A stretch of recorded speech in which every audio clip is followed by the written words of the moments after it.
А теперь нам бы с Тамарой хотелось пригласить на эту сцену человека, который вместе с артистами, с теми, кто неравнодушен к судьбе Родины своей, прекрасной Родины, к искусству, к культуре, к жизни, кто готовился к этой встрече, несмотря на свой самый высокий ранг. Президент Республики Ингушетия, председатель Совета Ассоциации экономического взаимодействия субъектов Южного федерального округа Российской Федерации, член Государственного совета Российской Федерации, генерал Мурат Магомедович Зязиков.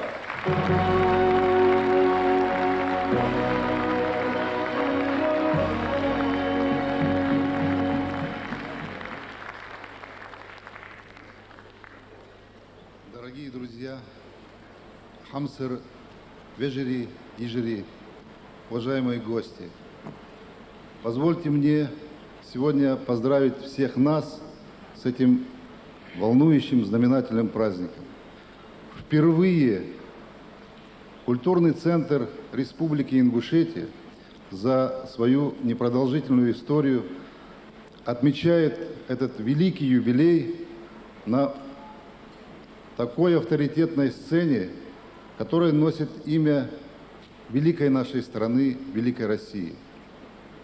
Такое ощущение, как будто сегодня вся Москва находится здесь. Я, честно говоря, к великой радости сегодня, я удивился, что сегодня очень много наших войнахов здесь, чеченцев, ингушей. И сегодня это вот такая не просто какая-то маленькая фракция, которая появилась на какое-то торжественное мероприятие. Это огромный пласт нашего многонационального российского народа. Культура и самобытность ингушей, она известна во всем мире. Ингуши всегда стремились к лучшим традициям, сохранили многовековые добрые традиции добрососедства, братства.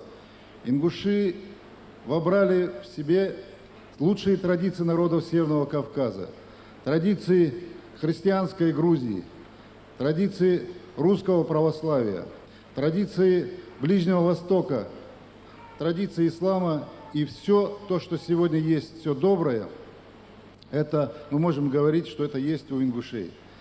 И мы всегда чувствуем, что мы граждане мира, и для нас близки идеи того, что сегодня, принято, и тот путь, который сегодня демократическая Россия приняла.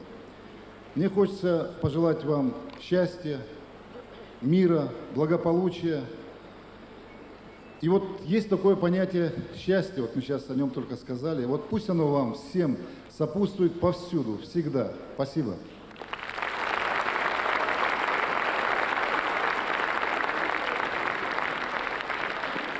Thank you.